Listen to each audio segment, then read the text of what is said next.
Hey everyone, it's Ben Hardy here, and in today's video, I'll be reviewing the Chevy Trax Activ. This is a really cool, affordable car.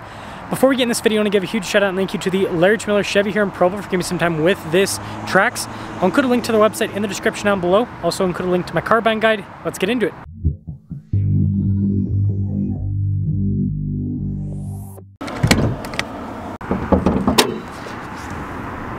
Under the hood, we have a turbocharged 1.2 liter 3-cylinder that goes through a 6-speed automatic. Fuel economy is 28 around town and then 32 on the highway, with power outputs being 137 horsepower and then 162 pound-feet of torque. Before I move forward with this review, I do want to mention if you want to see more videos just like this, then I recommend you subscribe because I post content every single day. So taking a look at the front end, it's cool how everything's blacked out, including the Chevy bow tie, and I love the upper light design there. You can see the actual headlights down below. But yeah, the Trax, again, for a more affordable car, it's just good looking. Now around the side here, our turning wheel setup is 225 by 55 by 18 in the front and over in the rear. And you can see here with the wheels completely blacked out. And I love the wheel design in general. It's really cool looking. And look at the fender flare, and you can see the rest of the bodywork along the side there. And if we take a few steps back, there's a side profile. And this leads us to the key fob. We have our lock and unlock function, remote start. Got the Chevy bow tie there on the back. Now, again, this is a more affordable car, so of course hydraulic with the hatch. But look how spacious this is. Got a cargo cover built in from the factory, and underneath, got a little spare tire as well. But yeah, I mean, this is definitely practical, spacious, and then this is fun. You just pull this down and plop. Love the Chevy bow tie there on the back. Activ badge on the back as well. I'm still trying to figure out what this Activ branding is. It kind of changes from vehicle to vehicle. It's interesting. You can see with the taillights as well.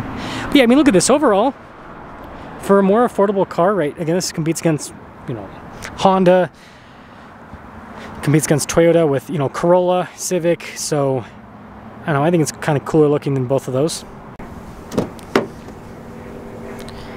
Now the door panel is going to be more basic with the material use. It's a little handle right there.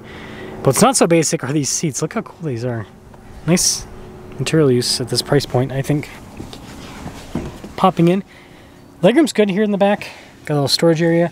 But yeah, I mean, most manufacturers give you just straight cloth. So this having the vinyl type seats, it gives it a more premium look and feel inside. And also I mentioned that headroom back here is pretty solid.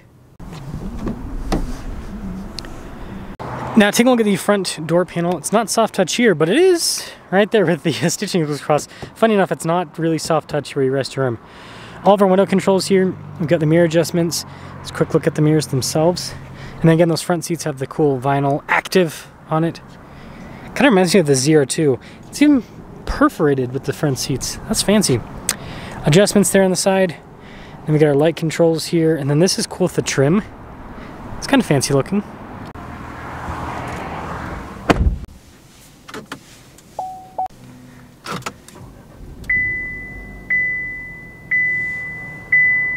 Now take a look at the steering wheel. You can see soft touch all around. We got radio controls on the back.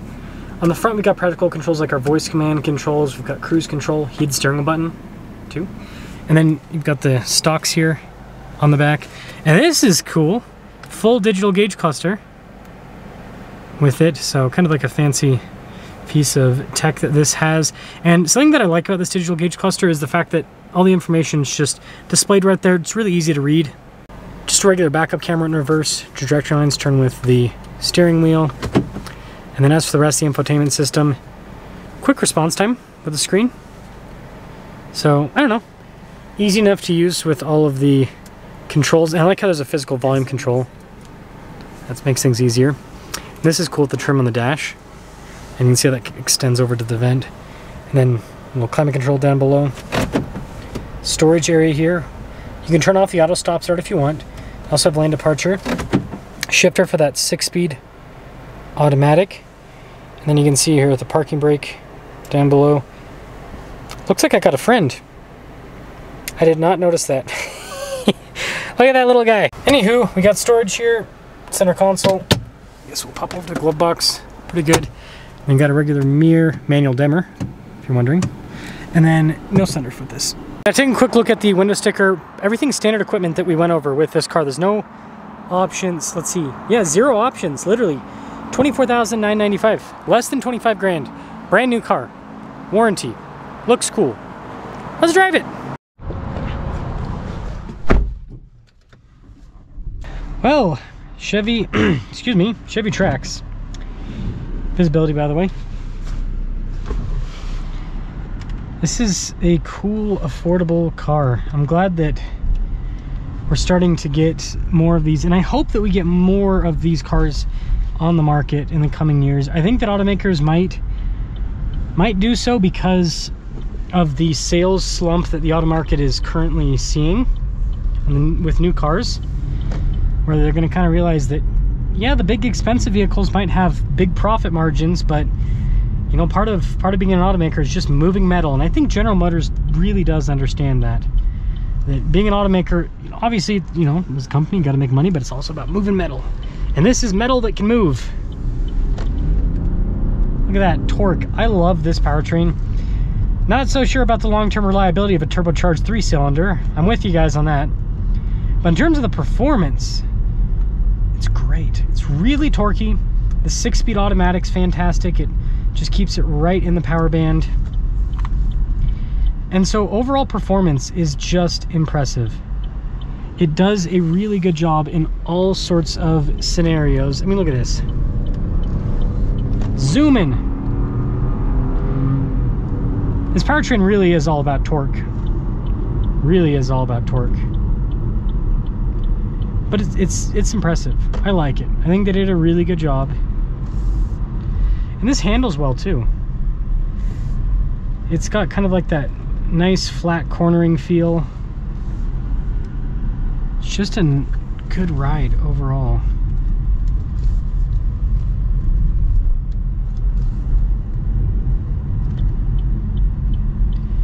Look at the suspension here, just bump them. I mean, it does good. It does good. So overall, I like the Chevy Trax a lot. I think it's a great car. I know some people are gonna be wishy-washy on it, because I will compare this to, you know, Corolla and Civic. It's got some great features, and you know, when you compare it to the Corolla and Civic feature to feature, this is more affordable. It's front-wheel drive like those as well. You can get a Corolla with all-wheel drive, but most of them are front-wheel drive. So yeah, I just see it as a great value. And I mean, here's the deal. Most people trade their cars every 3-4 years. This has a 5-year 60,000 mile powertrain warranty. So if you really don't trust the powertrain, keep it for 5 years and 60,000 miles. And then, you know, once that warranty's up, get rid of it, right? See how the experience is, because it's like, if something breaks on it during that warranty period, well, Chevy's paying for it, not you. So I don't know. I think it'd be worth a try, right? And especially, I don't know, especially in this world of cell phone cars is what I like to call it, where these modern cars just don't seem to be as reliable and durable as the old ones. Kind of makes all the sense to just get something like this that's more affordable, because it's like, if it's gonna like break just like the more expensive stuff anyways, might as well spend less money on the car itself, ride out that warranty, and then get something new. And it looks like that's what the automakers want us to do.